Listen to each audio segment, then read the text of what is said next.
you do not understand white supremacy, what it is, and how it works, everything else that you do understand will confuse you. In all of these 9 areas of activity, economics, education, entertainment, labor, law, politics, religion, sex, and war. Anywhere on the planet, minute by minute, day by day, all of the time, all of the time, all of the time. Good morning and welcome to the January 3rd, 2024 edition of the Counter Racist Code Show with Mr. Neely Fuller Jr. I am your co-host, Mr. Bobby, and we are just simply delighted that you have taken time out of your day to join us. Thank you very, very much. To get in contact with the show, and some of you have already done that, but for those who are new to the program, 516-453-9921 is the contact number. And if you have a question or comment, press the number 1 button. And when the call screener comes on, give them your name so that I can properly give you an introduction. Okay, now next you can do this. If you do not want to be on the radio as far as speaking with us, you can also Gmail me at the numeral 7, Mr. Bobby, BOBBY, at gmail.com, and I will get your Gmail and read it at a date when the call volume is low, and I'll let you know all about that. And lastly, you can join the chat room by going to blogtalkradio.com, and you want to click, when you get there, you want to click on Programs, and the program menu, you want to click on that, and you will go to where it says Shows, and then you click on the Produce Justice Show. And when you do that, the chat room is available for you to enter in. Now, remember, that when you do go to the chat room, please, ma'am, please, sir, do not ask me a question to ask Mr. Fuller. What happens is a lot of times people get excited and they want to ask a question. That is what the Gmail is for, and that is what the number is for, the line number. You do that. But occasionally there is something that's going on in the chat room, and I will lift it up and formulate my own question and ask Mr. Fuller that. It may give you a reference if I don't mess it up too badly, so that you'll get the acknowledgement of that, because we have to tell the truth. All righty. Truth is important on this show. Okay. The book that Mr. Fuller will be talking about, you can get all that and much more by going to producejustice.com, producejustice.com. You can get that, the latest information, and different podcasts. You can go back and catch those. If you have missed any, you can also do that. Okay, let me see. Is that it? Yeah, I think that is it for now. Okay, so let me go ahead and do this. Let me introduce to some and present to others Mr. Neely Fuller Jr. Mr. Fuller, good morning, and how are you? Good morning. I'm still learning. Okay. All right, still learning. Got a lot of responses last week's topic, Mr. Fuller, when you discussed about a will, a living trust will, and getting out of debt, and then I went into a little suggestions on how to do that. But there are many more suggestions, and if anybody has any more suggestions about that are proven ways to eliminate debt, let me know, and we can share that, because we want to get out of debt. Okay, now we have this segment that we call Thoughts and Expressions on the Mind of Neely Fuller Jr. Mr. Fuller, What is on your mind that you would like to share with us to start off today's program? Well, I'll just start off with what we were talking about before, what you just mentioned just a minute ago, getting out of debt, finances, simplifying all of your arrangements with everybody. Try to get along with as many people as you possibly can. That's all a part of interactions between people. Improve that as much as you can. That has to do with debt. That has to do with the quality of your existence. And because this year, in my opinion, is going to be a repeat of last year, with the exception of the breakthroughs in technology. Now, these are indications that I'm getting. It's going to be huge breakthroughs in technology that is going to help people to simplify things.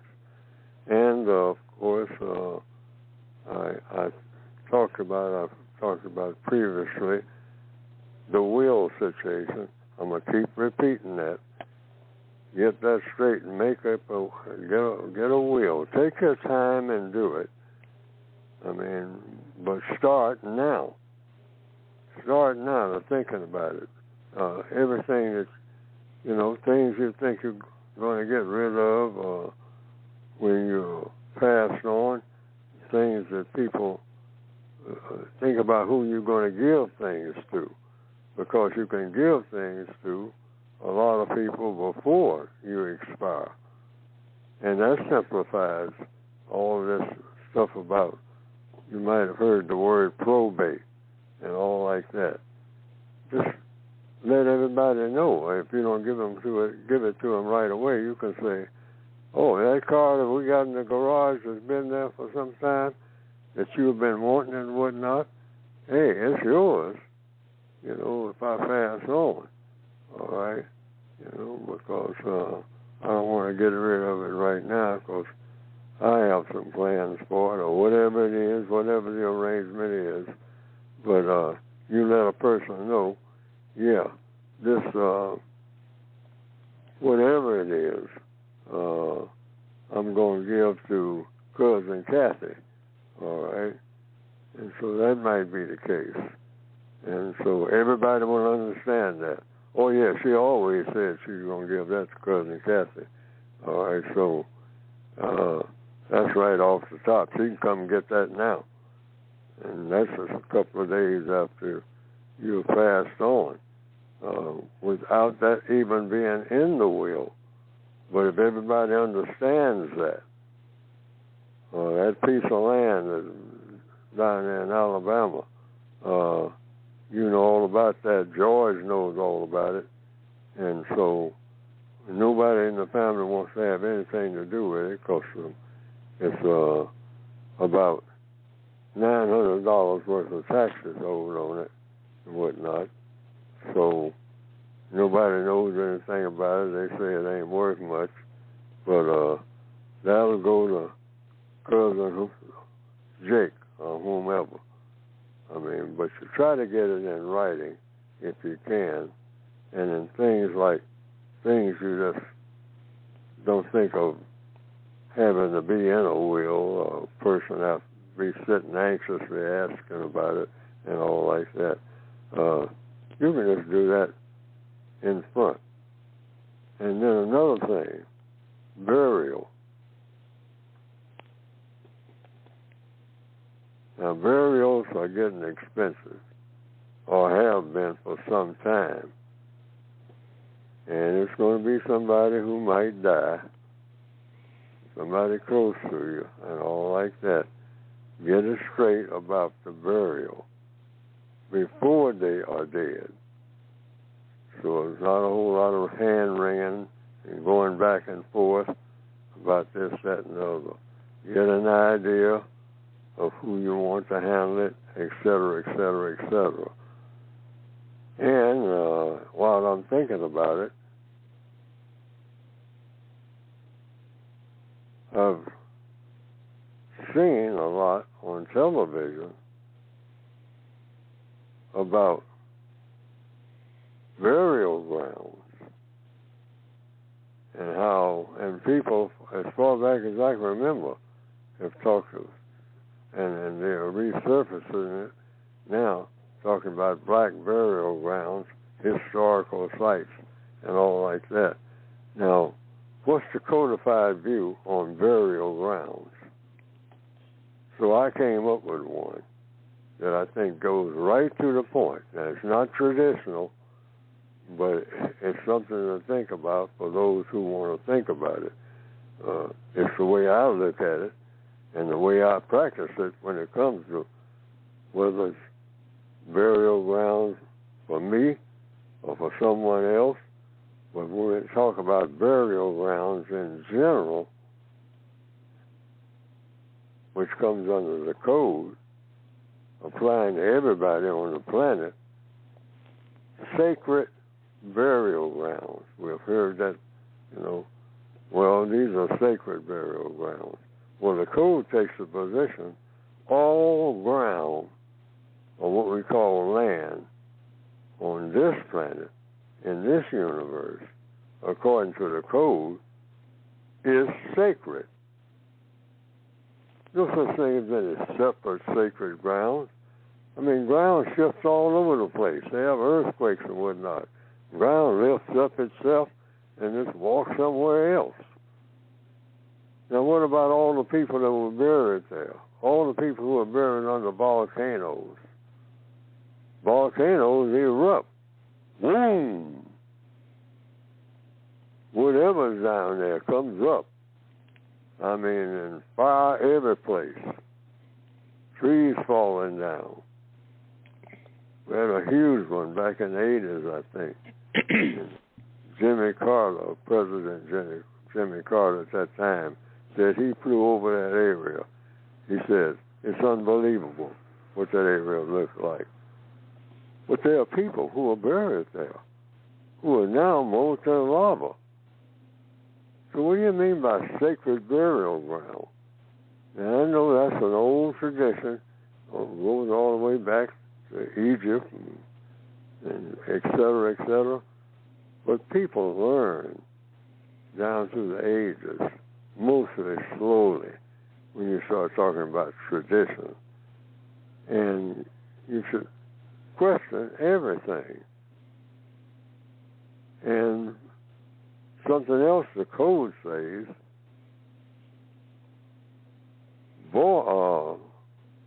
where somebody's buried has no borders.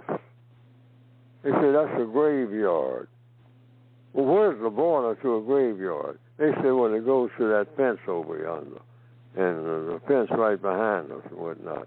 And this is the graveyard. This is the sacred ground. Graveyards have no borders. Stop and think about it. That's all in somebody's mind. The people who bury say, well, don't go, wait a minute, you're stepping on sacred ground there. This is a graveyard. Graveyards, cemeteries, places where people are buried have no borders. When you're buried, you're not just buried in just that one place. If that was true, you'd be buried right where you died. Think about that. You died in a bar, had a stroke while you're sitting there talking to someone. You're dead. The ambulance arrives, they check you out and all like that, and they say, oh, he's long gone. Mm-hmm. And you're sitting on a bar stool. You're going to be buried there? That's where you died. Just a thought. Just a thought. Okay. See, in compensatory code, we're being realistic. We got to be about everything, not just some things. We keep talking about traditions. Traditions are made every day, every minute of every day. A tradition is made. All righty. Just a thought. Thank you, Mr. Fuller. Thank you very much.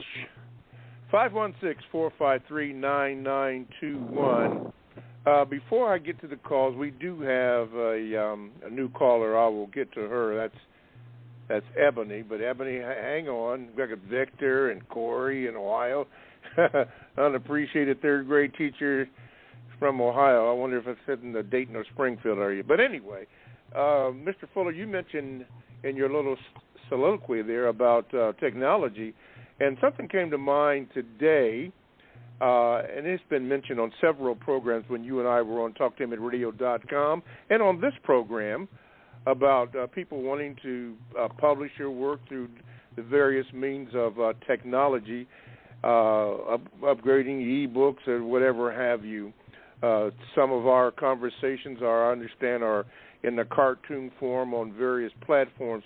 But one thing that bothered me recently, as a matter of fact, yesterday, it was reported on MSNBC and also on Today concerning technology that in the New Hampshire whatever the primary, whatever that is going on up there, that somebody using technology has cloned or whatever they do to make a voice of President Biden, sending out messages to the Democrats telling them not to vote. The problem that I have with that is that, first of all, it wasn't him.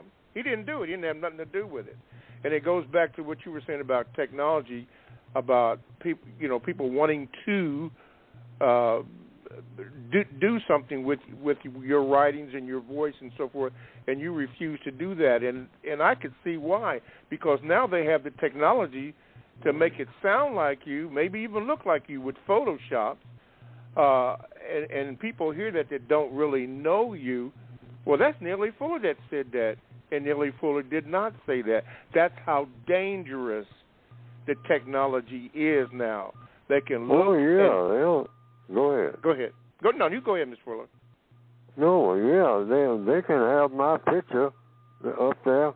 I'm talking about like I'll be dead 50 years.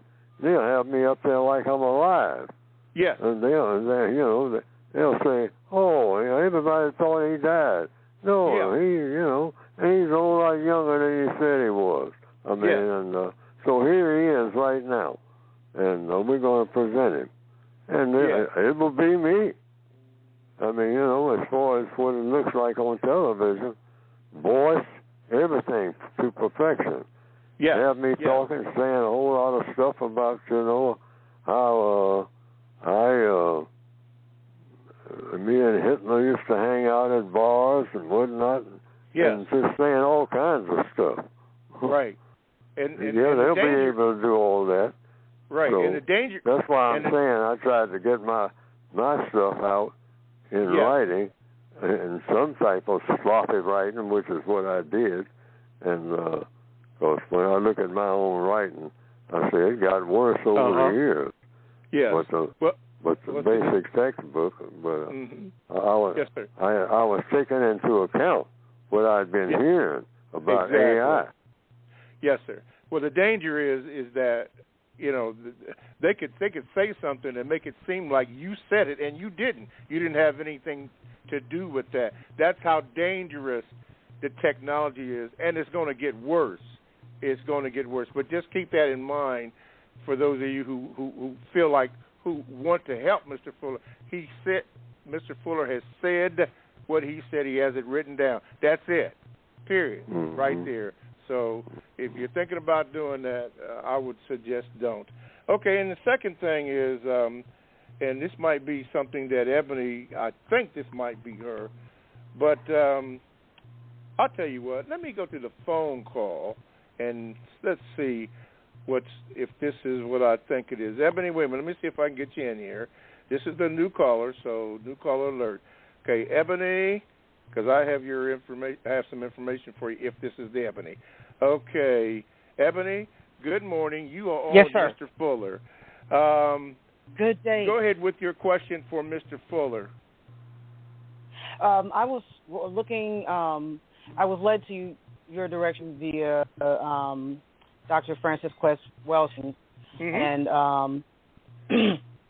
I started watching the videos that were was a video I used to ask, why are we here a lot. I used to be in nature a lot when I was in Illinois. And why are we here? And 6.4 million was heard. And then I heard when you guys were on, it was a proposition or something of some kind wanting to exterminate 6.4 million people mislabeled black in this country in the U.S. in 1978. Yes. I have some information for you, but go ahead, yeah. I just want to know where I can go and read that myself. Okay. All right. Now, first of all, okay, hang on, Ebony. Okay, now, in answer to your question, Mr. Fuller, I'm going to ask you this. When she did Gmail me and asked this question, you have to put your background music down there, Ebony. I'm not in that area anymore. I apologize for getting a pen. Okay. I should have had it in the room. All right. Anyway, Mr. Fuller, you've been around for a little while, and in conjunction with the question that Ebony just asked about that 6.4 million people, in particular black people, to be eliminated, have you heard of that, or in particular, have you heard of the King Alfred Plan? I've heard that term. I never knew what it was or what it referred to. King Alfred. But it was briefly. I heard about it briefly, and then it kind of faded away. I mean, or just, I stopped hearing about it anymore, abruptly. The King Alfred Plan. So I never knew the details of it or anything like that. Okay. Well, yeah, and this is the Ebony that Gmailed me. Let me see if I can help her out, and I know that there's some people probably online that know more about it than I do. But that plan, what you're speaking about, Ebony, and I'm not speaking for Mr. Fuller, but since you asked that question, this is a plan, and I have to say this, it's a fictional plan. The plan first appeared in John Williams' 1967 novel, The Man Who Cried, I Am. A fictional, I have to say that because people listen to the program and they check Mr. Fuller and myself out, a fictional account of the life and death of Richard Wright in the afterword to later editions. Williams compares the King Alfred Plan to intelligence programs devised by J. Edgar Hoover in the 1960s to monitor the movements of black militants.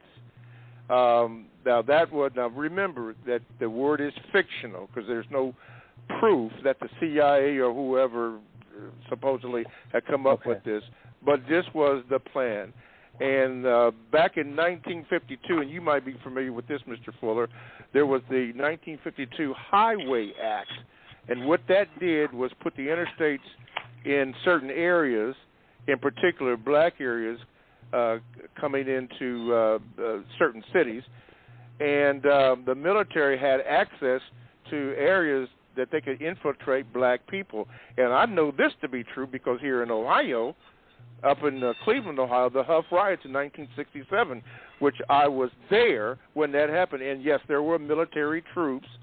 I think the Ohio National Guard, for example, was there, and they did that kind of thing. So I don't know if the plan is true or not true, but I do know what happened. Mr. Fuller, you were in, I'm assuming that you were in D.C. in the 60s, late 60s, when all the riots and stuff broke out, or uprisings. Can you speak to that, Mr. Fuller? Yes, I can speak to the riots, but I don't know anything about the King Alfred Plan. Yes. Mm-hmm. Okay. And what was the objective of the King Alfred Plan? To corral black folks using the military in particular in major black so-called urban areas, that they would have access to corral us, put us in so-called concentration camps, which turned out to be military bases. Now, remember, this is all fictional.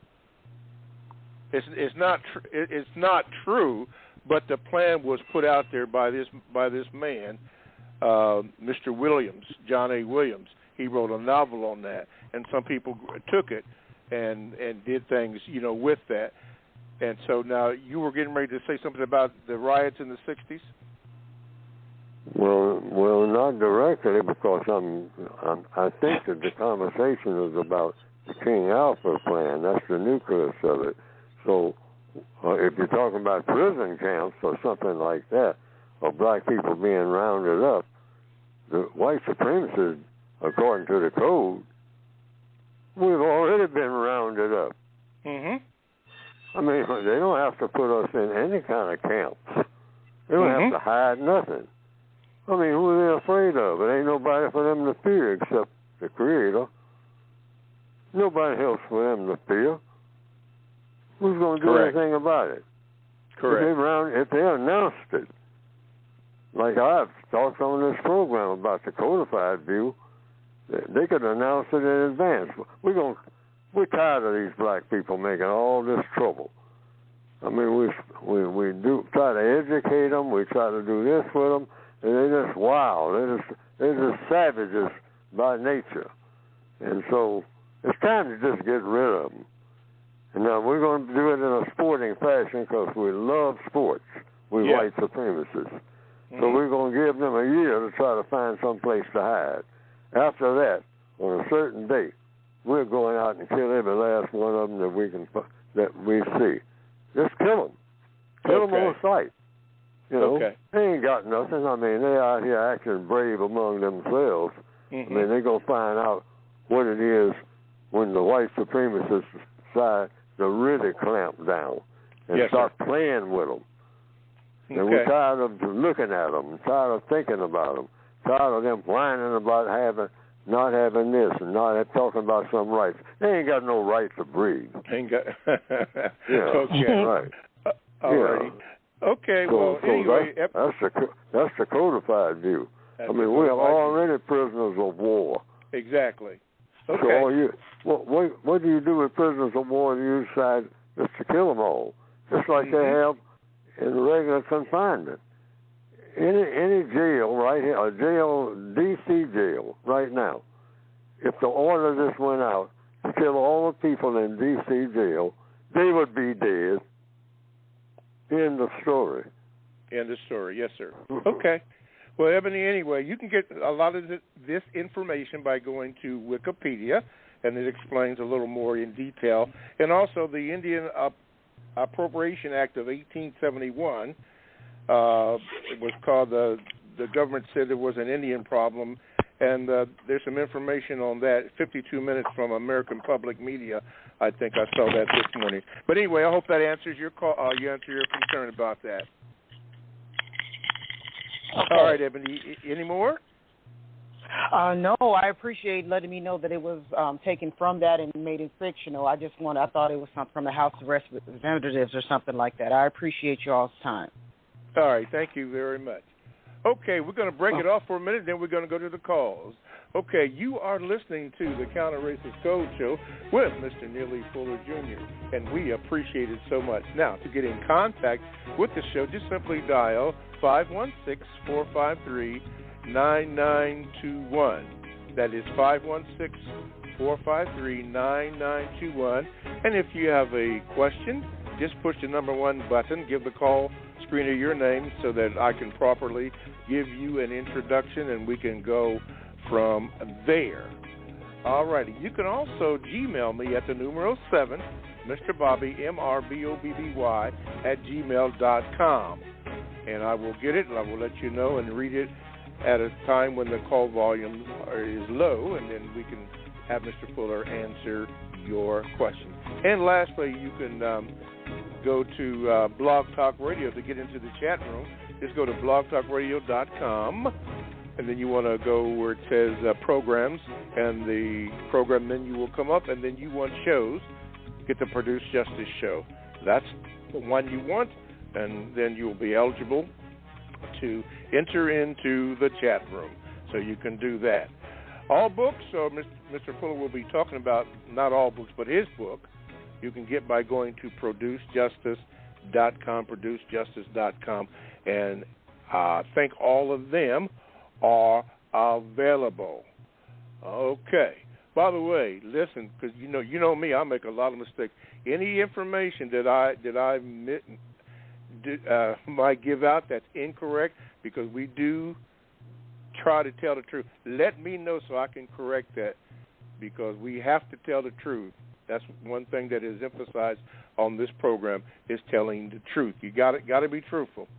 All righty. Now, let me see. Get back up to the phone calls. Let me see here. Okay. Get ready, unappreciated third grade teacher. You're going to be next. Let me see if I can get this over there. Okay. Unappreciated third grade teacher here in Ohio. Wait a minute. Boy, it is taking a long time to buffer over that. Look at that. Okay, there you go. Good morning. You're on with Mr. Fuller. What is your question there? Good morning, gentlemen. I have a VGQ that is less than 1 minute, and then the question. To prepare for the question, please find page 4 in the Word Guide. Now for the VGQ. As a public school teacher, I've earned multiple earned degrees, which includes a doctorate. And although Mr. Fuller will say that his book is the worst written book on this subject, in my opinion, Mr. Fuller's book is the best book I have read, and I continually read. And I've read a lot of books for these degrees because I'm searching for truth. It's the best read book because it's conceptual and contextual. Conceptual because it makes you think about your perception of the concept called America. Also contextual because without this framework, everything else you think you understand will confuse you. I want to encourage those who are listening, please get and continuously read Mr. Fuller's book. That's the end of the VGQ. Now, Mr. Fuller, can you please expand on the terms affection or affection or soulmate? I assume these three are interchangeable because they are listed together. Is this a compensatory term for friends with benefits? And can this arrangement only be initiated by a non-white male? Thank you in advance for your response. Well, it can be handled any way that a person wants to. That's why we keep calling it. See, Neely Fuller doesn't dictate nothing.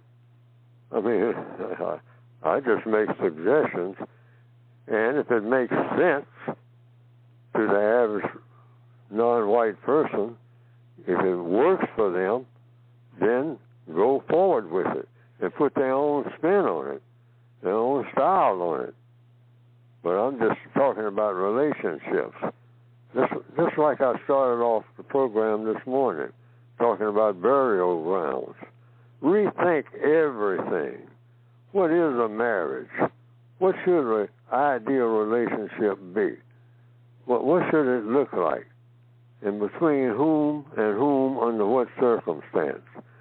See, we got to start carving our own path with one thing in mind, that it produces a constructive result.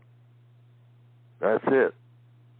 We're trying to find the best quality when it comes to any interaction between people. What's the best quality relationship that can possibly be done? The very best.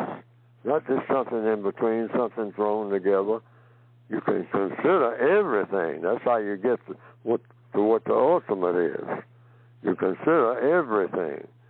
But then you should go back and go through everything slowly and say, okay, are these all the possibilities?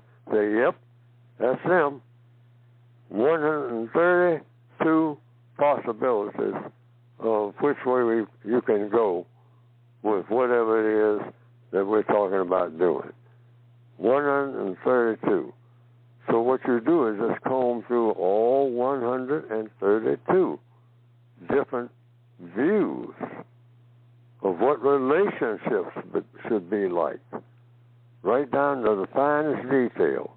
And then when you come up with a composite of, that's why we call it the compensatory code, you say, hey, this is the best that there is from what we can see at this point. will always want nothing less than the best in relationships, in all areas of activity. Relationships would come under, the 9 areas, but the 9 areas, economics, education, what's the best type of interaction do you have with people in economics? The very best. The very best. And somebody might stand up, one person in the classroom, you might say, and the whole world's a classroom. That's another view, all right? So the person says, well, when it comes to finances, what's the best relationship you can have with people? And then they come up with all the isms, capitalism, communism, socialism. But then, see, the code's always about details. What is capitalism? How do you know when you got it? How do you know when you're making a capitalist arrangement with someone? When you interact one-on-one with a person? Are you socializing? Well, maybe. What do you mean by socializing? Are you being communistic? Do you have anything in common with the person?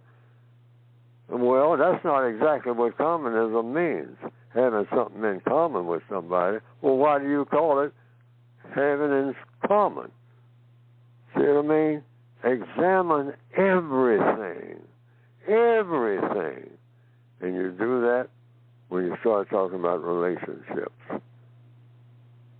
And so in answer to your question, you just think about what Neely Fuller said, what his suggestion should be, and think about it, and think about it, and talk about it, and talk it over with somebody, and you might come to the conclusion Neely Fuller knows, or thinks he knows quite a bit, but he's all wet on this one. This can't apply to me no kind of way. So when you come to that conclusion, that's what the code is all about. But think about it. The major thing is for black people, think. We got to start using our minds more than we ever have. And we hate to do it because we have always had the white supremacists to do all the thinking for us. Black people like movement. We like to move our bodies. We don't move our minds at all. It hurts. But there's a reason for it. We got out of practice. And anytime you don't practice anything, playing a piano or whatever, you're going to get rusty. So over what? How long have we been under white supremacy? Oh, I mean, hey, thinking is something we definitely don't want to do. Don't think about anything. Just get a move on. Shake it up. Shake our booties, whatever. But don't shake our brains. That hurts. Get a headache.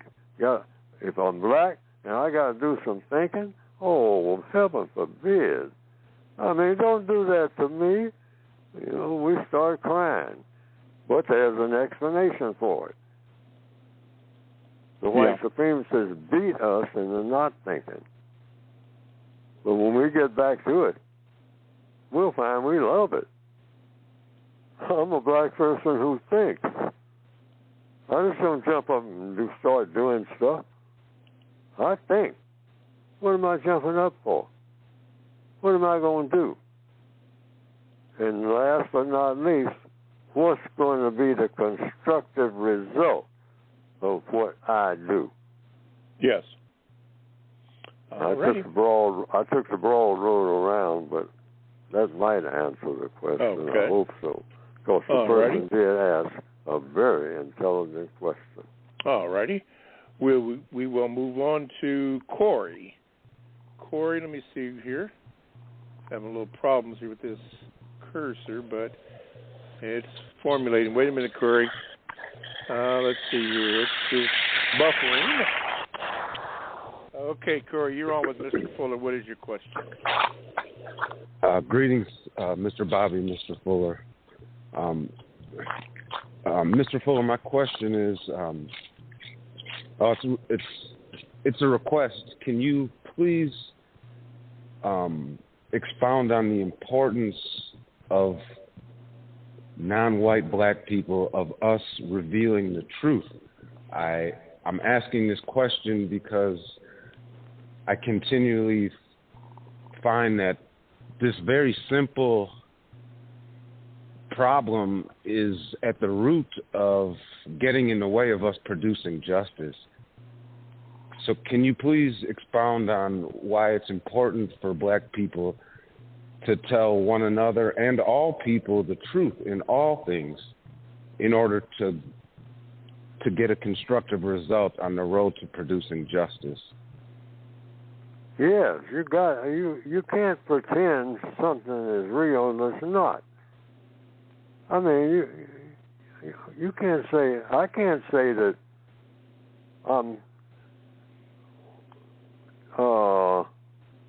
I pick up a clock, like I do have a clock right here, right now, I'm looking at it, on my desk, and a clock, and say that a clock is a phone, and I can do the same thing with a clock that I do with a phone. They're two different functions. Now, I can say that, but that's not the truth. According to the code, what's the definition? Truth is that which is. That which is what? Fuller. That which is what it is. A clock is a clock, and a phone is a phone. They are not made the same way. And they will. You can sit and wish all you want to. A phone is going to do what a phone does. A clock is going to do what a clock does. Now, with AI, they may hear so many weird things going on, they may say, hey, a clock. No. A clock is a phone, depending on how you look at it, you know. And then, I don't know, everything is so weird nowadays, it might be that way, but it ain't that way now. It might be that way in the future, that you can actually pick up a clock, and because you say, you know what time it is, but you need a phone. You got to get in touch with somebody. And just because you're saying it under AI, artificial intelligence, suddenly the clock becomes a phone. That's what they say now would be happening in the future. I mean, whatever you want to happen, that's what happens. That the intelligence is becoming just that super. But it ain't that way now, as far as I know. So truth is, hey, how you going to solve a problem and you don't have the truth about what the problem is? That's where all that CRT came up. And that's why a lot of white people get so upset. I mean, white folks, hey, you're supposed to be able to handle anything. But if you're going to have the system of white supremacy, I can see how that can be a problem that you don't want to handle. Okay? CRT. First thing you look at is, are they telling the truth, whatever that means. Critical race theory, whatever that means. And ask the people who came up with the term what it means. That's how you get to the truth. Whomever invents the term should be able to explain in a manner that everybody can understand what it means. Otherwise, the term shouldn't have been used in the first place. People don't understand what you're saying. Okay. I think that may answer the question, but that's the best I can do. Truth is that which is. Just reveal. Right. Now, black people have a slang for it. It's still around. And what is it? Tell it like it is. Yeah, somebody made a See, song like that. Black people come up with a new slang about every 16 months. But that's one that is stuck down through the years. Okay? Tell it like it is. Every now and then somebody revives it because I'm doing it now. Tell it like it is. All right?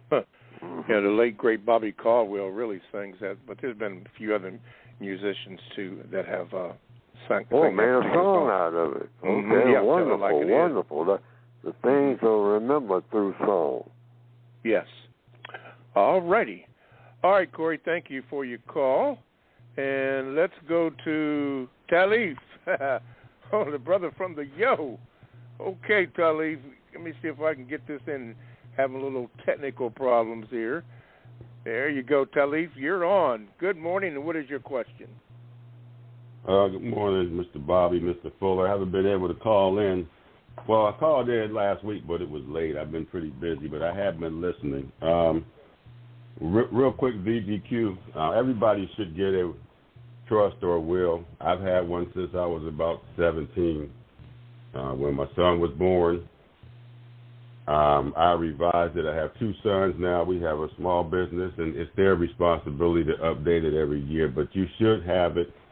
Learn the difference between money and currency, and everybody should read Modern Money Mechanics from the Federal Reserve, Chicago Federal Reserve, wrote it in 69, and they tell you how money flows. Stop going to all these people till they can fix your credit and do this and do that. Read for yourselves. But I got a question, Mr. Fuller, behind that.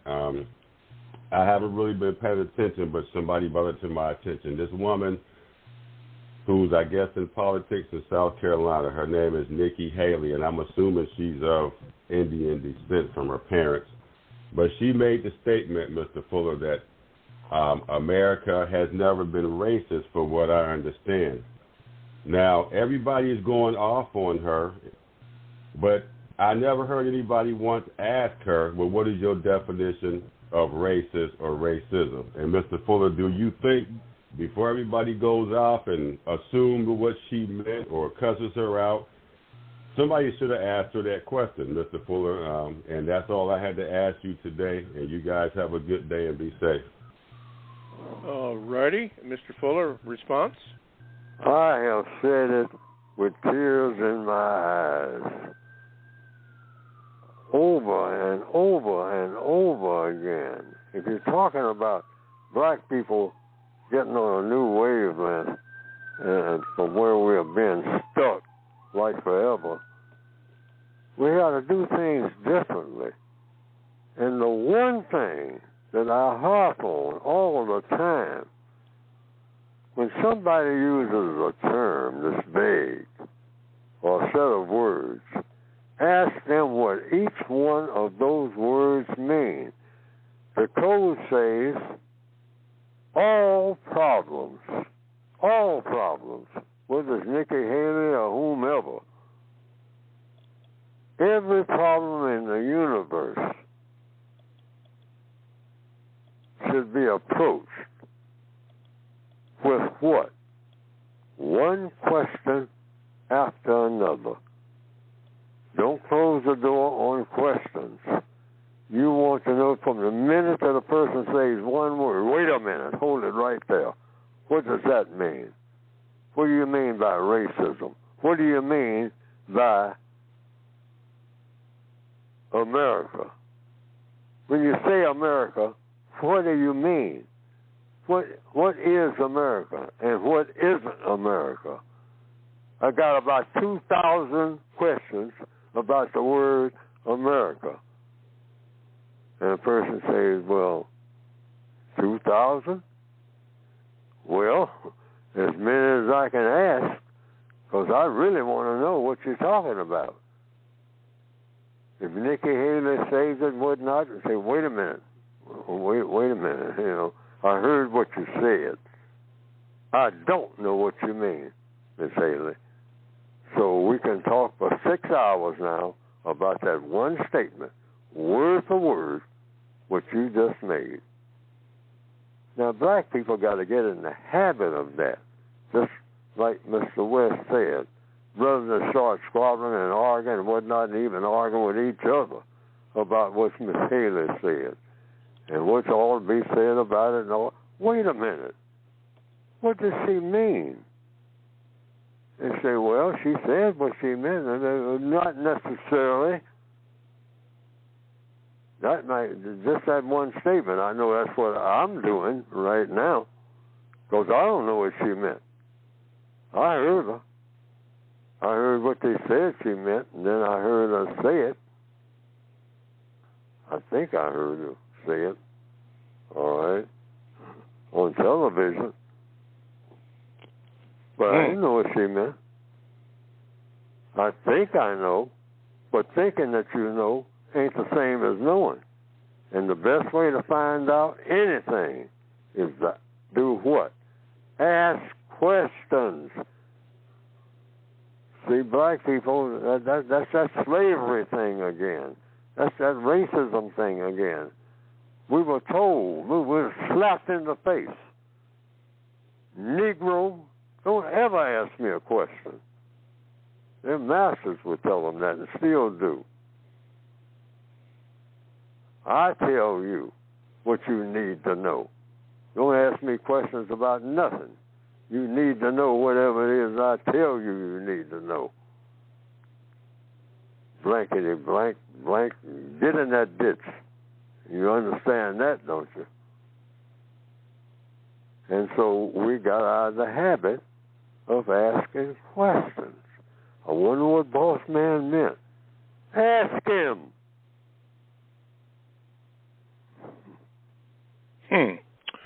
All righty. Ask him. All righty.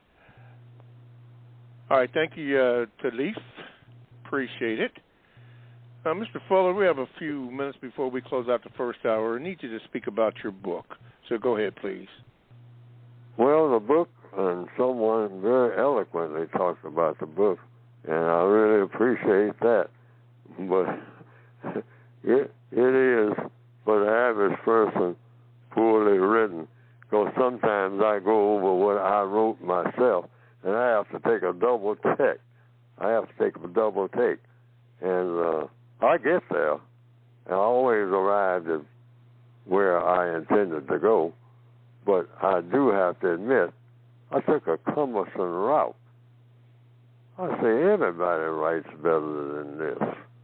I mean, everybody. You know, a 10-year-old can write better than this. I mean, I went all of, one thing, someone fixed it out some years ago. They said, Phil, I read the first edition of your book, or your original edition, and it's much simpler written. Said, you start making things more complicated with the 2016 edition than the original 1984 edition. I understood it quicker, and it's got fewer pages, costs less. Said, but when I picked up the 2016 edition, you call yourself simplifying everything, and you made it more complicated by saying too much. And I had to check it out, looking for the truth. And I say, yeah, that's a legitimate complaint. Not only that, I got emphasis in different places, commas in the incorrect places. I mean, it's all over the place, because it was a rush job. So much so that it's something in the table of contents that's not even in the book. And I want people to understand that, too. That's something that never supposed to happen. Now, what was your question? I drifted away. Wait a minute. What was that question? Wait a minute, because I don't have it on here. Wow. Oh, okay. Well, do I still have the person? No, I don't think the person. No. Wait a minute. No, because Talif is gone, and you did answer. Well, see, that's exactly what I did with the 2016 edition. I started getting away from the subject when I called myself getting in depth with the subject. But some people understand that because they can you know, they understood where I was coming from better, or they can pick it up better. Mm-hmm. But for the average person, I can see how they can find the book boring. So I'm supposed to be talking about the book, right? Well, and you did, but there are people who are new to the program. Well, go to it, produce justice in order to get it. Okay. Well, we have a few. Okay, good. Well, we have a few more minutes. Something has just been brought to my attention. A movie called The Lamb, Lamb, and I guess according to what I'm reading here, the story is about raping the livestock and raising its offspring. This is what slavery is. Have you heard anything about that, Mr. Fuller? Do you know about that, or have you ever heard of people committing acts with livestock like that? I've heard of people committing acts with livestock, particularly sheep in Australia. I understand the history of Australia is they didn't have very many women there. They put prisoners there from England. And that's what somebody told me. I didn't read it anywhere or documented anything.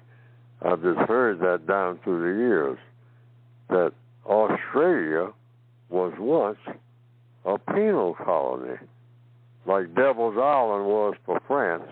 Mm-hmm. England had one called the continent now of Australia, where they just got too many people in the prisons, like they're getting, all over the place with black people, okay? So they dumped them off into an island that nobody wanted, a huge island that was later became a continent, and so they took them all the way to the other side of the world and just dumped them off. Now, most of the people that was committing crimes in England at that time were males, so it was almost no females at all that they sent to Australia, because the worst crimes were being committed by males. And they said, well, they don't need no women no way, because that's a part of the punishment. That's why they don't have females coming into the cells in most places throughout the world. They deny you access to sex, okay? So then you start making up your own sexual rules, okay? So they said that's what they can do out there in Australia. So they did. And I understand you had a lot of wild sheep. That was the most popular animal in Australia at that time, the most numerous.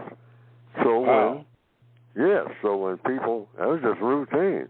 So when people wanted to have sex, hey, go out there and grab one of them sheep. They say it ain't much difference, really. Sheep, female sheep's got vaginas, so hey, why not? We ain't got nobody else but us dudes, and so hey, we don't want to go that way. I mean, that's. But a sheep, that might work. Okay. What? Whew. Okay. I mean, I've heard of some things, but that was pointed out by someone in the chat room. I had not heard of that movie before. The Lamb, or Lamb. No, I never heard of that movie, but I heard of that action, and that is having sex with sheep in Australia was routine when it was a penal colony. And that everybody knows the history of Australia knows that. Now, that's supposed to be the truth. So that's the first thing you want to know. Is it the truth? Is it the truth? Yes, sir. Okay. Well, we've come to the conclusion of the first hour of the Counter-Racist Culture with Mr. Neely Fuller, Jr. If you have to depart, thank you for listening, and hopefully you can listen to us next week. But for those who are going to stay, good. We have Victor in Canada, Christopher in Richmond, and Tucson and Brooklyn on hold. So we'll get to those phone calls. Thanks for listening. Forgive me for any mistakes that I've made. I'm still learning. This is the CRCS right here on Blog Talk Radio. We'll see you next week. All righty, welcome back to the second hour of the Counter-Racist Code Show with Mr. Neely Fuller, Jr. I am your co-host, Mr. Bobby. To get in contact with the show, just simply dial this number, which is 516-453-9921. And if you have a brief question, and I do mean brief, please, ma'am, please, sir, brief, just push the number 1 button and you can be heard to ask your question and your VGQ. Please make it brief. I emphasize brief because there's a lot of people that want to get on here, so make it brief. Okay, at first-time callers, the same goes for you, but you make sure that you tell the call screener that you are a first-time caller, and you will be heard today. You don't have to be scared. Just ask your question and give Mr. Fuller time to answer. And please, if you have 2 questions like that, give Mr. Fuller an opportunity to answer the first question before you answer the second question. Okay, you can also join the chat room by going to blogtalkradio.com. Then you want to click on where it says programs. You click that on, and then a menu comes up, and you want shows. And the shows you want is the Produce Justice Show. Stop right there. You click on that, and then you are in the chat room. And there's some very compelling situations in there. Ooh, yes, very, very compelling. Okay. Yeah, you can do that. I'm just kind of still thinking about what Mr. Fuller said about Australia and the what they did down there with those sheep. And I don't know if Baba Black Sheep came out of that, but man, oh man, that's... Whew. Anyway, you can also Gmail me at the numero 7, Mr. Bobby, MRBOBBY @gmail.com. I will get it, and I will let you know when we will read, as we have tried to read a few today. All the books can be obtained by going to producejustice.com. That's producejustice.com. Producejustice.com. And as that third grade teacher here in Ohio had mentioned on the third grade teacher in Ohio mentioned that he felt that it is one of the best books that has been written about this subject. It addresses a lot of different things that you will find very interesting if you're serious about that. Also, don't forget this. Tell the truth. Okay, call phone lines. We're going up in Canada. Victor, here we go. Victor, you are on with Mr. Fuller. What is your question? Good morning. I have 2 questions. Quickly, go ahead. Yes, sir. The first question is, can Mr. Fuller, can you please explain to the listeners that there can be no sellouts and Uncle Toms? Mr. Fuller? No sellouts? Yes, and Uncle Toms, because there's been some situations because of the tragic arrangement between non-white people that we end up blaming each other for the system of racism, white supremacy, and our conditions in our lives. So we don't really want to tell the truth. All right, Mr. Fuller? Yeah, and the code says don't get in arguments with other black people about anything dealing with race. Period. Have conversations, but don't have arguments where you fall out and want to kill each other sometimes. All like that. Really, the code says when somebody says something, a black person, they say, well, that black guy, he's with all them conservatives and whatnot. He's with, oh, yeah, he's a sellout and whatnot. That's name calling. So what do you do in regards to black people you disagree with? Anything that they say, or if you agree with it. The code says, so you don't have to deviate, you don't have to do a lot of head scratching. Mm-hmm. The code just takes care of that by saying, he said what he said. What he said, and in the case of a female, she said what she said. Yeah, but what do you think about what he said. I think. So you go across. That's why we need a code. I think, sir, that he said what he said. Yeah. Yes. If it's a female or whomever, you know, I think that she said what she said. Now I'm talking about when black people are talking, asked about something about each other. Mm-hmm. When a white person asks or when a black person asks and whatnot. Any black person, they say, well, oh, that black guy, I mean, man, I mean, you know, I ought to hit him in his mouth every time he opened it, and all like that. No. You might think that, and you can think anything you want to, but the code says you're forbidden to say anything according to the code. So you discipline yourself. Nobody's watching you about it, whether or not you even know about a code or anything like that. But that's why we need one. That's what I do. When somebody asks me something about something that another black person said about anything, and asked me what did I think about it. I said, well, I have to come out of the code on that one just easy. I mean, that's a slam dunk. I think he said whatever he said. Well, are you familiar with everything that he said and all like that? Doesn't make no difference what he said about anything. He said what he said. And any questions that you have now, don't ask me about what he said. Mm-hmm. Do what? Ask him. Ask him. All right. Yeah. What you say? You know, okay. you got a bone to pick with him or something like that. And what he said, don't get me involved in what he said. He's another fellow victim. Absolutely. He can give his opinion on anything. Mm-hmm. You know? Okay. Yeah, black person who says all black people should be shot. I ain't got nothing to say except to say y'all heard him. You know? Yeah. Okay. He said what he said. He said what he End said. of story. I ain't got nothing else to say. Okay. Second question, Victor. Okay, so Mr. Fuller, I think you kind of misunderstood what I meant. I'm saying in terms of sellouts, in terms of black people who are used against other black people or other people of color. And sometimes what we do, because we see these people of color do these things and harm or kill other black people, we end up having resentment against them. And then we call them names like sellouts.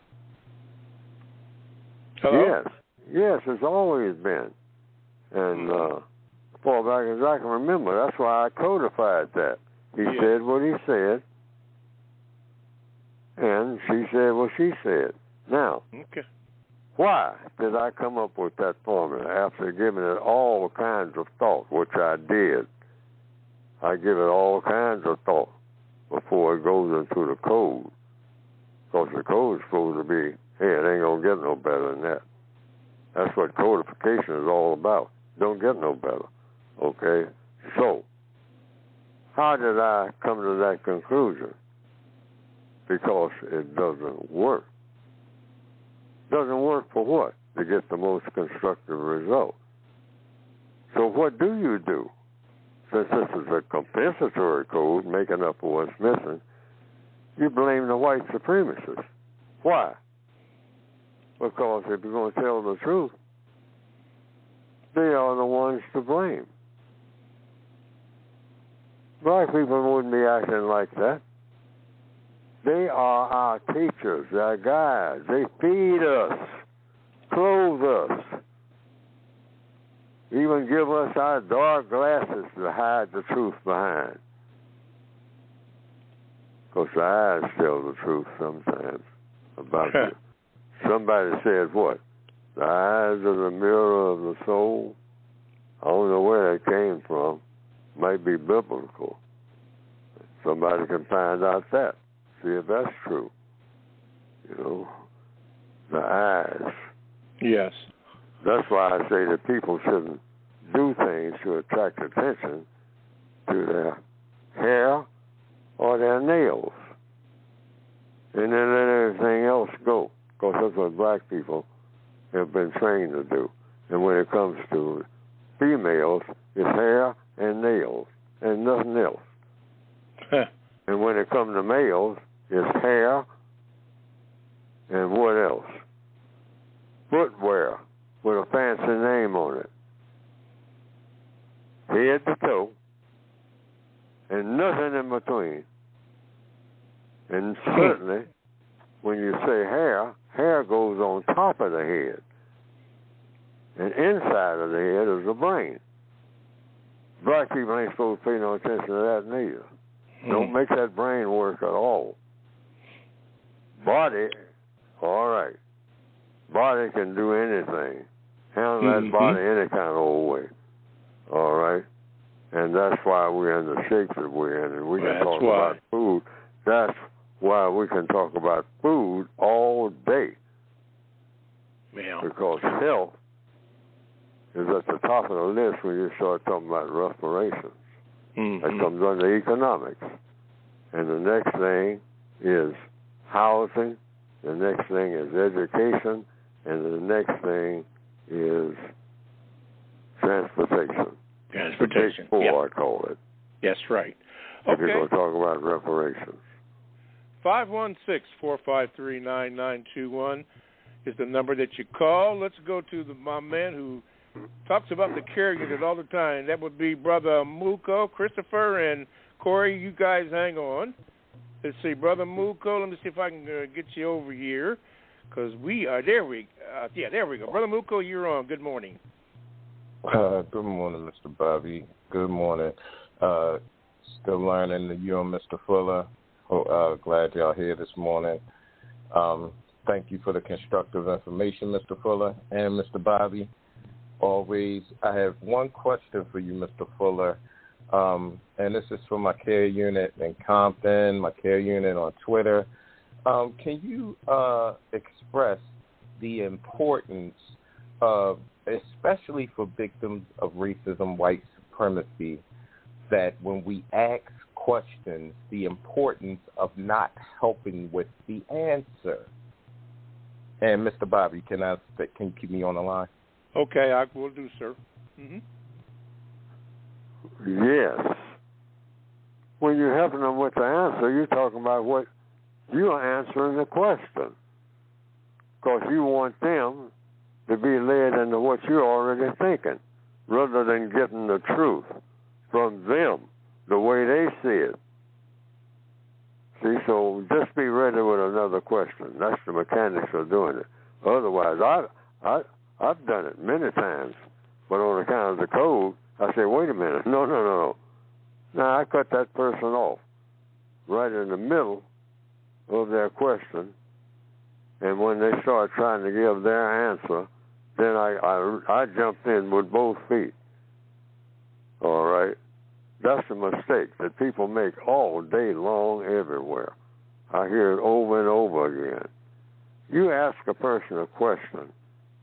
When they give you the answer, bite your tongue about what you're hearing if you disagree with it, and be ready with the next question. That's how you get to what? The truth. The truth. Let the person talk. Don't cut them off. I see people do it on television in discussions all the time. See white people doing it. That's not codification. It doesn't work. You don't get the best results. Next thing you know, sometimes people change the channel on the kind of people that's all talking over each other. Yes, sir. You got a mess. It happens on the radio and everywhere. And that's what I do. That's my reaction. I say, hey, I'm completely lost now, because everybody's talking all over each other. The guy asks a question, and next thing you know, hey, it's talk all over the place. I don't understand what nothing or nobody is saying. And then finally somebody will slow down, or if you got a monitor, the person will say, hey, everybody shut up. Let's start all over again. Start all over, yeah. Yeah. Right. All right. Okay, thank you, Brother Muko. Appreciate it. appreciate it very much since they keep you online. Okay, hopefully I'll do this without messing it up. Corey, you're next, and then Christopher, you're after that, I think. Let's go to Corey here. Corey, so we can get you in here. There you go, Corey. You're on with Mr. Fuller. What is your question? Greetings again, Mr. Bobby, Mr. Fuller. Yes, sir. I noticed that the subject of the truth is coming up more and more. I wanted to ask my question in a different form to get more clarity and less confusion. In your opinion and from your direct and indirect experience, Mr. Fuller, are you finding that the truth for all of us, myself first, as you would say, Mr. Fuller, as a victim of racism, this painful truth about our reality, about maybe the relationship we're in or any area of activity, is this getting in the way of us having constructive interaction, constructive conversation leading to producing justice? I feel that as victims of racism, in your experience, have you found that we lie to each other instead of revealing the truth about our own reality? Yes, anytime you don't have the truth, and everybody's telling lies, and even lying to themselves, and then believing the lie. I mean, you talking about self-destruction. You know, you can't tell the truth to yourself. I mean, you through booking. You might be forced to lie to somebody else at gunpoint, like we are. But when you start lying to yourself and then believing the lie, you from then on, your what you call your life is over. It's over. When you start lying, from the moment you start lying to yourself, telling lies about yourself in the wee hours of the morning when it ain't nothing but you and yourself talking to each other. Me and my shadow. All right? Ain't nobody else around to hear and argue or nothing like that. But you start arguing with yourself and then wind up telling yourself a whole bunch of lies because it makes you feel better. You are finished. And everybody around you is going to get poisoned. Yes. Because that poison was spread.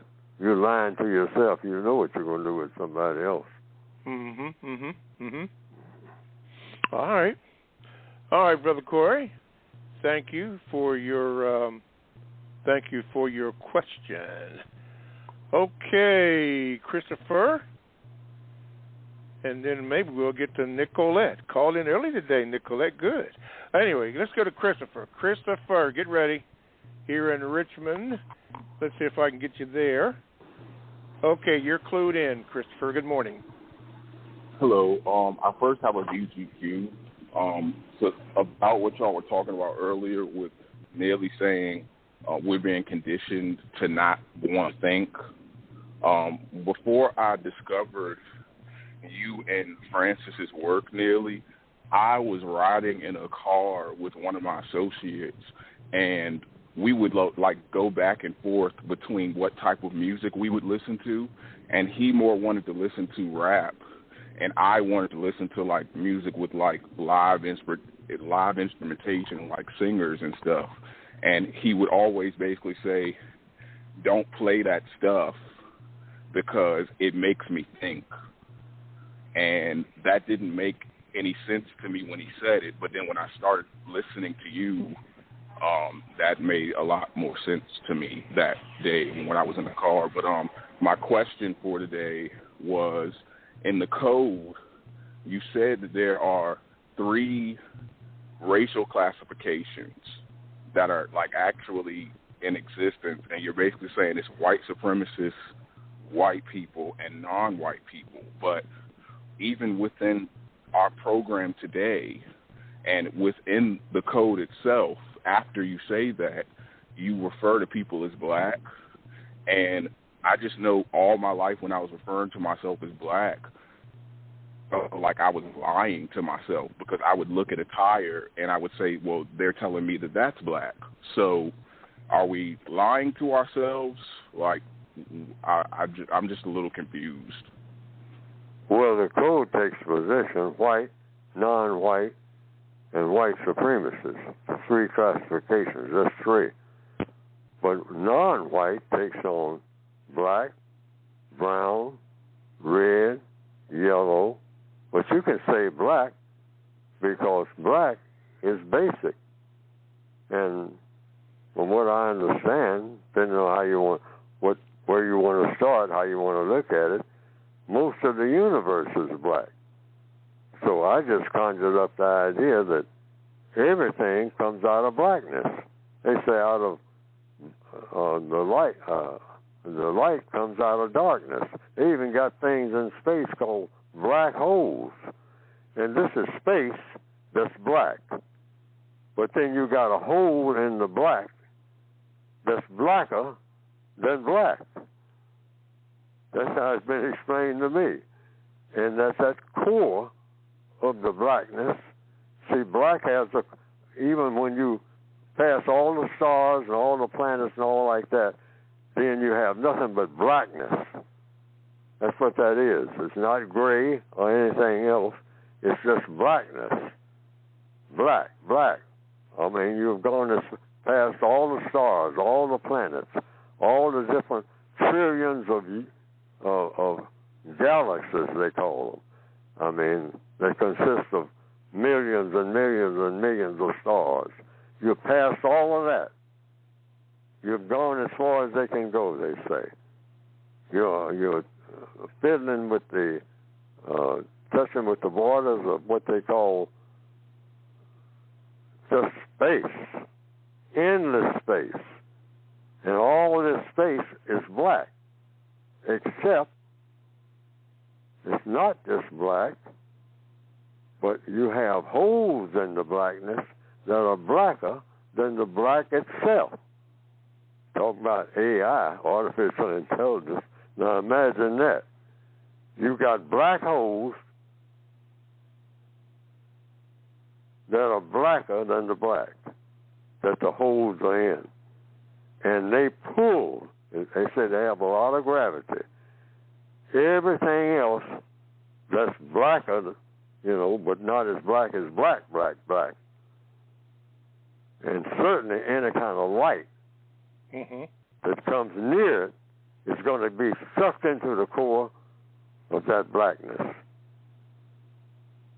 So I heard about that some time ago and incorporated that into what I call logic of the universe. And I said, well, brown is black. White is black, if you want to look at it that way. And so why not, if you're going to apply it to people? Adam Clayton Powell, they said, looked like a white man. Walter White, the head of the NAACP, used to go down at South. He was black, but he was about as white as anybody can get when you look at him physically. And he used to pass for white all over the South. Back in the days where they'll hang a black person just for being there, all right, and think nothing of it. Sit there and eat a sandwich on the courthouse steps with a black person hanging on the flag right behind him and get his picture taken, eating a sandwich and making jokes about the black person they just lynched in front of the White House. I mean, the courthouse, okay? That's the way it was in the good old days, they call them, okay? But that aside, in answer to the question, so I just said, well, non-white. And who decides the code? You just ask people. If you want to know who's white, that's the first thing you ask. When you're talking to a white person, you want to know, first of all, ma'am, sir, are you white? Now, that throws a lot of white people off. He was talking about race. That's what you start with, because you want to know who you're talking to, because you might be talking to a black person. I went to a meeting once, and I thought that a person was white. And the person said, no, I'm not even Hispanic, whatever that means. He said, I'm Latino. And don't get me mixed up with those Hispanics. And don't get me mixed up with no white person. I know I look like I'm white, but I ain't white. And he said it with bitterness. All right? He said, but I can understand why people think I'm white, because I look white. You know? He says, but I'm Latino. So since he wasn't talking to me, I didn't ask him. He was talking to the monitor. It was at a meeting, see, and I didn't want to break up the meeting by asking him, you know, well, a whole bunch of other questions. But, of course, you've got white people now, and Mr. Donald Trump is correct, and they've been doing it. He's telling the truth about that. There's a whole lot of white people who put some feathers on their head and claim that they were Indian in order to steal the land. They say, I'm just a light-skinned Indian. When the people who in that tribe would say, that white man came here, out of Alabama. He ain't belong to no tribe around here. They say, yeah, but he looks just like some of the people around here who've been in the tribe. They say, yeah, but, you know, the white man just did everything he could with us, and that's one of them. So a whole lot of Indians do look like they're white. But they're white but they are black or red or brown in the way that black people understand that we're black. Because we got everybody in our family. Look at all the shades. Not only that, look at a black person, him or herself. Like in the movie Baghdad Cafe, the German woman looked at a black girl's hand, and she noticed that the black girl's hand on the top was black or brown. Looked brown to me on the television. And she turned the hand over. She says, oh, there's light inside. See, so a black person got parts, each black person, like the bottom of a black person's feet. It's lighter. If they go barefoot a lot in the country and some places, and you looking at a genuine, what you call, hey, that guy's showing up black. I mean, he ain't no imitation, nothing. I mean, you know, ain't no way in the world he can deny his blackness. He is super black, okay? But then you look at him, and then look at the inside of his hand, and it's light brown. See what I mean?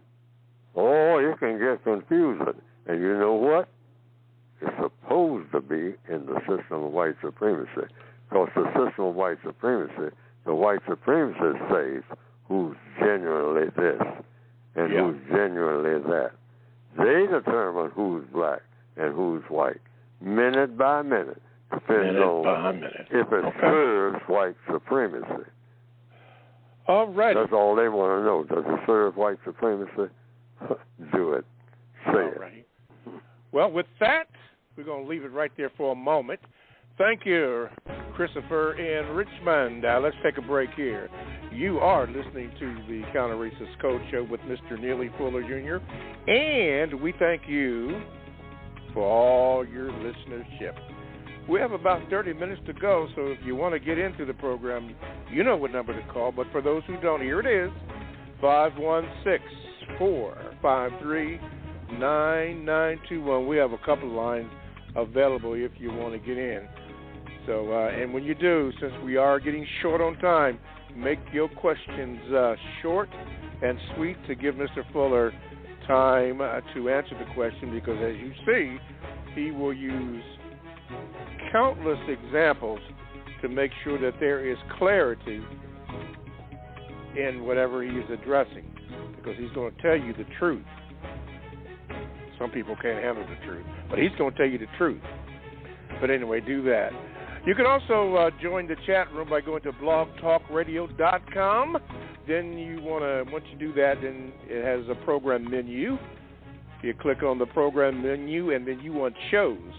And the show that you want is the Produce Justice Show. Stop right there, click on that, and then the chat room icon becomes available for you to get in, and then you're there. And I'm going to tell you right now, they are dropping the science in there today. I mean to tell you, I'm learning a lot of stuff in here. But you can do that. Also, you can Gmail me if you'd like at the numeral 7, Mr. Bobby, MrBobby @gmail.com. I will get it, and it'll go into basically like an archive. But when we have a lot of free time, which we really don't, but when the call volume is light, then your Gmail will be read. So it will not be lost. It just might take some time, but hang in there. All books can be the book that Mr. Fuller will be talking about, or has been talking about the entire program.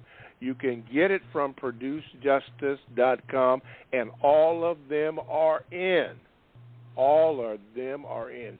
So make sure that you do that. Read it. As he has mentioned many times, you can start anywhere and read it. Some of the information may be relevant to you, so you think, or not. But the point is to pick it up and read it. And that's good. Okay. Special shout-out to all the people down, since he mentioned this before, the great state of Alabama, Gumptown. That's right, Teddy Bear. Teddy's down there, Brother Theodore, down in Gumptown, Alabama. Many of y'all don't even know about that. Yeah, but he do. Yeah, goodness. All righty. Let's see here. Let's go here. Since we had talked about this a little earlier, I got a Gmail here from Raj, Mr. Fuller, talking about sexual confusion in school. AP, hang in there, bro. I got you. It says, good morning, Mr. Fuller. The usual suspects seem to be teaching our children about sexual confusion in grade school. Is that a form of pedophilia? Now, I asked this question. Well, okay. Oh, just answer that because she had two questions here, so I have to follow the rule. Is that a form of pedophilia, Mr. Fuller? She's asking. Or Raj is asking, excuse me. I don't know. Okay. That's my initial answer to anything that hasn't come up before. I don't know. But okay. It calls for what? Investigation. First of all, go into the classroom and see exactly what they're saying. And have what? Go in there and do what? Once you examine everything that's being taught, page by page, word by word, and then you ask questions. One of the questions I would ask, why are you teaching this? And what's that last question that you always ask? What is going to be the constructive result? Okay. Those two words. I mean, this is what the whole code is about. Yes, sir. And any move that anybody makes on the planet, any time of day or night, you always want to keep in mind, even when you're half asleep or half drunk, for those who get that way, have in mind what's going to be a constructive result. Okay. Now, you're teaching this. First of all, you examine what is being taught in detail, class by class, page by page in the book. If you're reading from a book, teaching from a book, go page by page. You might even talk to the author of the book. See, what's supposed to be the constructive result? Yes, sir. How is a person supposed to act? Or is a person supposed to become a pedophile? Or is it warning them against pedophilia? Is that supposed to be the constructive result? You might have 10 trillion questions, but have the questions. You go in with questions, and you come out with questions, and if you go back the next day, go back with more questions. One more questions. Okay. See what I mean? Until you get all the answers, and then the bottom line question will be, now, out of everything that you're doing in this school with these young people, what's going to be the constructive result? How's it all going to look like 50 years down the road? Yes, sir. Okay. Is it going to be something that's regretted and should be regretted, or is it be something that everybody on the planet is going to applaud and say, we should have been doing it 1,000 years ago? All righty. Question number 2, Raj asked. Here it is. Females of colored skin, spanning ages from millennials to Generation Z, seem to be very protective of the ideology of sexual confusion. When I offer suggestions, I've noticed that the ladies of colored skin often become very upset and closed off at me. Mr. Fuller, how should I approach this topic to foster better communications? Thanks, Campbell from Arizona. Question. Ask them, what are we talking about? That's number one. And then I ask them, what's supposed to be the constructive result of everything that they are suggesting that people do or don't do? That's all. I'm saying over and over again. I'm going to say it again 1 trillion times if I can, if it has to be, because if you lose this, you lost everything, and that is all problems are solved through the process of questions and answers. So if you're talking about anything that has to do with sex, you ask every question that can possibly be asked about sex. Questions, questions, questions, questions, questions. And then that final question, according to the code, that you don't ever leave out.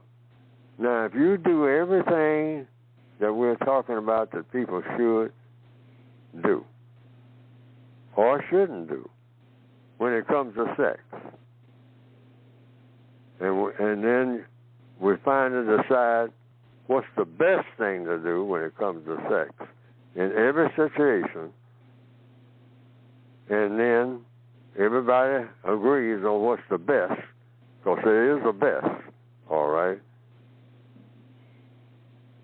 And you keep asking questions and getting answers till you do come up with the best by asking what is the best, by finding out all the different types, whatever they are, of sex. When you talk about sex, first of all, what is it? What is sex? And you might spend 50 days and 50 nights or 50 months or 50 years just trying to answer that question. Doesn't make no difference how long it takes to get to what? The truth. The truth, yes. All right, start off with the truth and you'll wind up with the truth at the end. And don't change nothing in between. But the bottom line is, no pun intended, when you're talking about sex, ask every question that can be asked. Every question. And then try to come up with the bottom line, which will be what? That last question. What's the constructive result? Yes, sir. Those 2 words. Don't ever leave them out. And when you reach, only when you reach, or in between, you can You can do it, wait till the last, or you can do it all along. Mm-hmm. Now, you said do this and do that and this. We're in Australia. We're back in the year when Australia didn't have nothing but males. So what do you do about sex?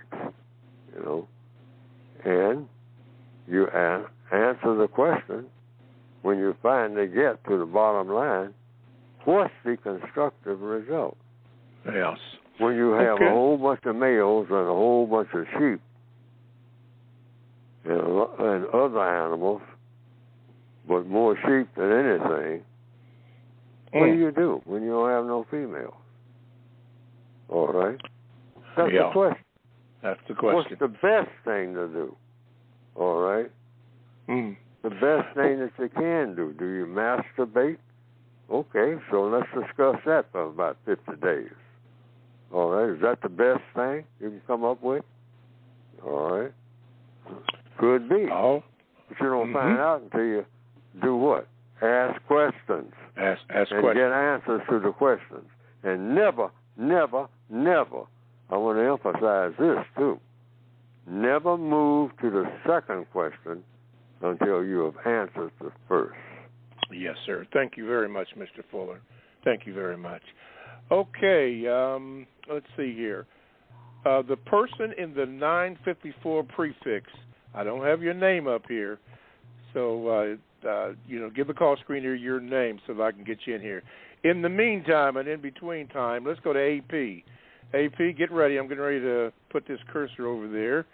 And, come on. There we go. Okay, AP, good morning. You're on with Mr. Fuller. What is your question? Good morning, Mr. Bobby and Mr. Fuller. I want to make a VGQ, and I also want to help answer this question that an earlier caller asked about as far as the King Alfred Plan. She can research that.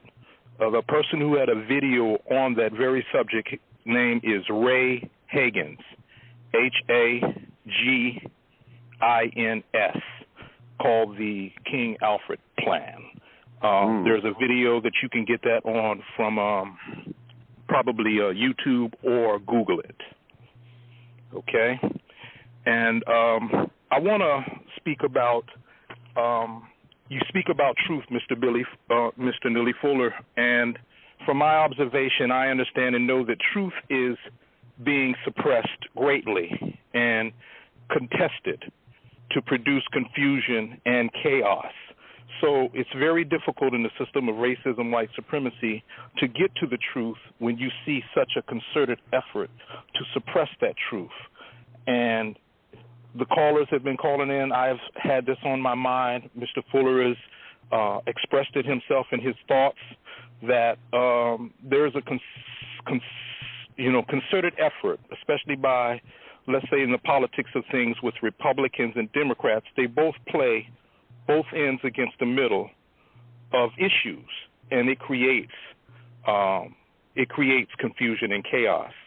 Can you please, Mr. Fuller, speak to, comment on some of that truth and why that is a method in which they use to create the kind of chaos that we see, especially in the politics of things? We're in a general election and the things that are going on.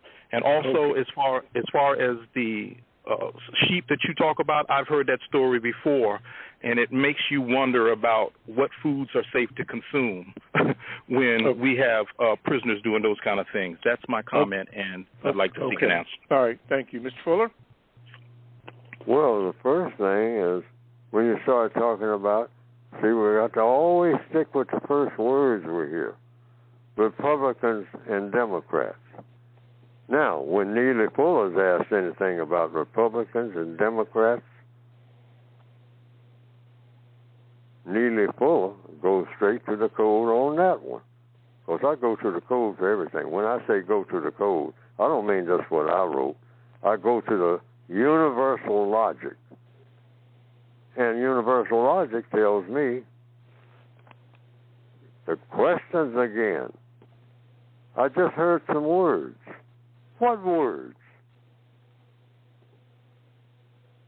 The caller that's on the line mentioned Republicans and Democrats. and a lot of confusion and all like that. Well, a couple of words was Republican and Democrat. Two different words. Neely Fuller here in 2024 have heard these two words for a long time. And I'm going to testify right this morning to tell the truth. I got no idea of what a Republican is or a Democrat. And that's the truth. Boom. See, codification is about slam dunks. No dribbling down the court.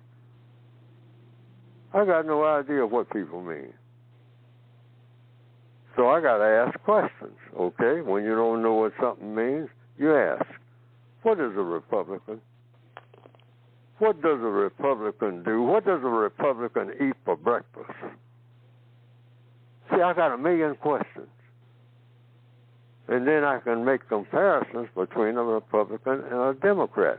Because I got no idea right now what a Republican is or what a Democrat is. And that's what the code requires me to say. I got questions. And who do I ask these questions? The person who says, I'm a Republican or I'm a Democrat. And I, when I stand on the floor, say, sir, ma'am, what is a Republican? What does it see? And behind that answer that I get, I'm going to say, well, I got 9 areas of activity. What does a Republican do in economics? Now, we might spend 50 years just talking about that until I get what? An answer that makes sense to me. The code requires that. Otherwise, why are we talking? We're talking about Republicans, and I don't even know what a Republican is. But we argue. Black people argue among themselves. Oh, you're a black Republican. Oh, yeah. Wait a minute. Slow down. Think. Fundamentals. What is a Republican? Yes, sir. See? That's all you got to do. It's easy once you catch on to the fundamentals, once you become codified to whatever it is you're talking about. And if you're not, it means what? You make a code for everything, for every move that everybody makes. Have a code for it. Have a code for it. Okay. Code just means best thing to do. Best thing to do. Okay. Best thing to do in most situations is ask questions. Why? Because that's how all problems are solved. According to whom? Neely Fuller? No. According to the laws of the universe. And anytime you violate the laws of the universe will let you know it. Yes. Okay. Don't have to worry about it. The universe will let you know it. Thank you, AP. Thank you for your call, my brother. Before I get to Nicolette, thank you, Nicolette, for responding. I'm getting ready to get to you. I don't know, I didn't hear this, but somebody just wrote up that KRS-One wrote concerning that word that you used earlier or a few moments ago, Mr. Fuller, about masturbation. Many of you may have heard this. I haven't yet. I'll check it out. But anyway, it says he allegedly said the whole world needs to practice masturbation. Okay. Wow. I have to check that out. I don't know about that one. But anyway, Nicolette, get ready because I'm getting ready to move this cursor right over to you. Thanks for calling back. Here she is. I call her a litigator. Maybe that's in her future. But Nicolette, you're in. Good morning. Okay, good morning, Mr. Fuller. Good morning, Mr. Bobby. Okay, so I had a couple of comments. I never remember the acronym to use. Okay, one is on reparation denial. It is conditioning to white supremacy to continue to have power or control over human capital, to monopolize on human capital for the wealth building of their own. It could be used in the form of just non-biased loans for housing or businesses or building schools to give skill-based skills as well as self-awareness skills to masses versus only a few can get in. Then the other person talking about the school book of sexuality. As the late Wilson said, it is a way of ensuring people of color stop reproducing to continue to destroy the homes of color. Just like saying history repeats itself. So they keep creating ways to enslave. Mr. Fuller, is this the only history that will repeat itself? Not the high thinking ability of people of color? The question is what the only way? When people say, oh, history repeats itself, is slavery the only thing that's going to keep repeating itself instead of the history that I learned through the Black Uniting Front of kings and queens and people of color was in Australia everywhere, and that even the noses that was battered and bruised was actually people of color that knew why they still don't know how pyramids was built, because people used their mind as the tree of life, of manifestation, and people was able to move things with their brain. That's how powerful they was of the eating. So the new tactics, I'm sorry because I'm kind of answering the question, which you say don't do. The new tactics is, like everyone is understanding, the food, from the food we eat, we're not eating the food to actually think better. We're eating animalistic ways, so we're therefore thinking animalistically. Well, you're bringing in so many subjects, but the top and the bottom line is those two words again. What did I say the two words were? Out of everything that everybody does each and every day, anywhere on the planet or in outer space or anywhere else, everything should be codified to do what? What's the two words I keep repeating? The two words that I keep repeating. Oh, my goodness. I feel like I'm in class. To codify or no, produce justice? Constructive result.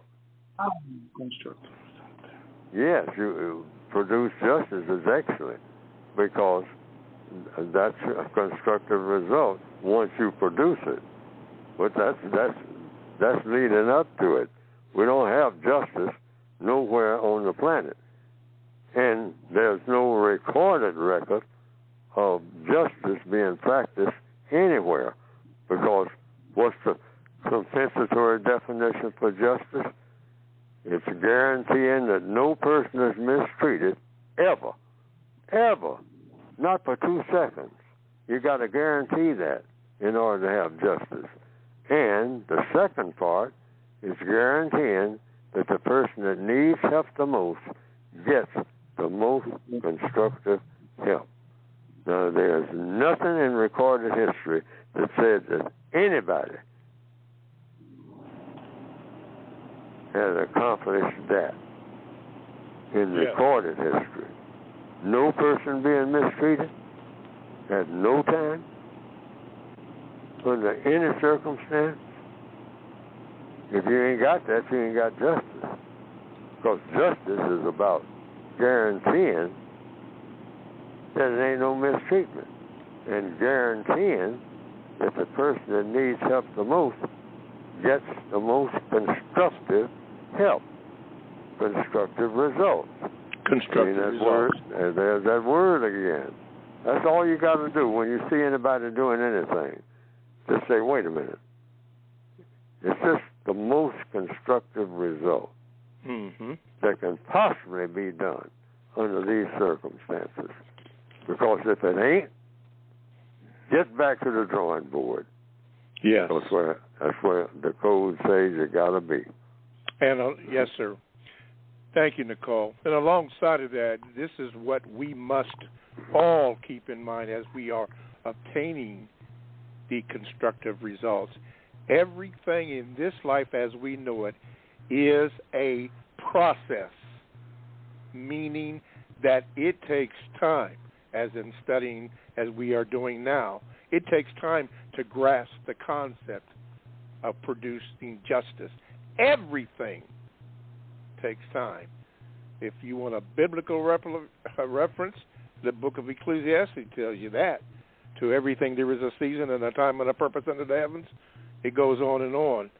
But that everything is a process, so we must give it time and not to expect things to happen overnight or after 2 minutes or after 1 year or whatever. It takes time. Mr. Fuller, we have 5 minutes, or actually 4, and I'm going to give those to you.